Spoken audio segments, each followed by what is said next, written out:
प्रश्न 1। राज्य का सबसे महत्वपूर्ण तत्व क्या है? उत्तर, संप्रभुता। प्रश्न 2। उद्देशिका को राजनीतिक जन्मपत्री की संज्ञा किसने प्रदान की है? उत्तर, के एम मुंशी। प्रश्न 3। भारतीय संविधान सभा के संवैधानिक सलाहकार कौन थे? उत्तर, सर बी एन राव। प्रश्न 4। भारत का संविधान कब स्वीकार किया गया? उत्तर, 26 नवंबर 1949। प्रश्न 5। नए राज्य के गठन की शक्ति किसे प्राप्त है? उत्तर, संसद को। प्रश्न 6। किस संशोधन के द्वारा भारतीय संविधान की उद्देशिका में संशोधन किया गया था? उत्तर, 42वें संविधान संशोधन के द्वारा। प्रश्न 7। भारतीय संविधान किस प्रकार की नागरिकता प्रदान करता है? उत्तर, एकल नागरिकता। प्रश्न 8। भारत एक गणतंत्र है, इसका क्या अर्थ है? उत्तर, भारत में वंशानुगत शासन नहीं है। प्रश्न 9। भारत के संदर्भ में धर्मनिरपेक्ष शब्द का सही भाव क्या है? उत्तर, भारत में राज्य का कोई धर्म नहीं है। प्रश्न 10।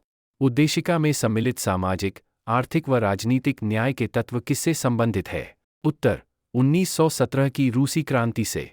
प्रश्न 11। संविधान सभा में पंडित नेहरू द्वारा उद्देश्य प्रस्ताव कब प्रस्तुत किया गया था? उत्तर, 13 दिसंबर 1946। प्रश्न 12। नेहरू द्वारा प्रस्तुत उद्देश्य प्रस्ताव संविधान सभा में कब स्वीकृत हुआ था? उत्तर, 22 जनवरी 1947। प्रश्न 13।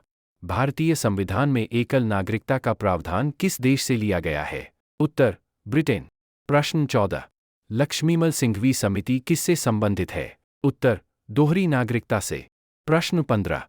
भारत की संविधान सभा की पहली बैठक कब हुई थी? उत्तर, 9 दिसंबर 1946 को।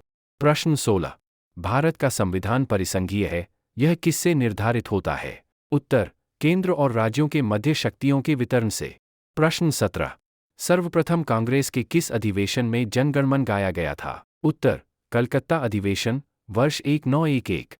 प्रश्न 18। राष्ट्रगान के गायन का मानक समय कितना है? उत्तर, 52 सेकंड। प्रश्न 19। भारत के मुख्य निर्वाचन आयुक्त की पदावधि क्या है? उत्तर, 6 वर्ष या 65 वर्ष की आयु जो भी पहले हो। प्रश्न 20। भारत के मुख्य चुनाव आयुक्त किसके द्वारा नियुक्त किया जाता है? उत्तर, राष्ट्रपति द्वारा। प्रश्न 21।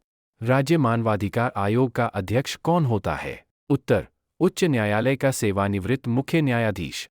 प्रश्न 22।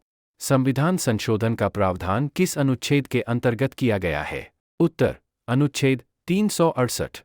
प्रश्न 23। संविधान सभा के कार्यों से संबंधित समिति के अध्यक्ष कौन थे? उत्तर, जी वी मावलंकर। प्रश्न 24। संविधान के किस अनुच्छेद में मंत्रिमंडल शब्द का प्रयोग किया गया है? उत्तर, अनुच्छेद 352 3 में। प्रश्न 25। भारत का सर्वोच्च विधि अधिकारी कौन होता है? उत्तर, भारत का महान्यायवादी। प्रश्न 26। संविधान के किस अनुच्छेद के अंतर्गत धन विधेयक को परिभाषित किया गया है? उत्तर, अनुच्छेद 110। प्रश्न 27। लोकसभा में सदस्यों की अधिकतम संख्या कितनी हो सकती है? उत्तर, 552। प्रश्न 28। संविधान द्वारा मौलिक अधिकारों को लागू करने की शक्ति किसे प्रदान की गई है? उत्तर, सर्वोच्च न्यायालय एवं उच्च न्यायालयों को। प्रश्न 29। भारतीय संविधान के अनुच्छेद 13 का मुख्य उद्देश्य किसके संदर्भ में संविधान की सर्वोच्चता सुनिश्चित करना है? उत्तर, मौलिक अधिकारों के।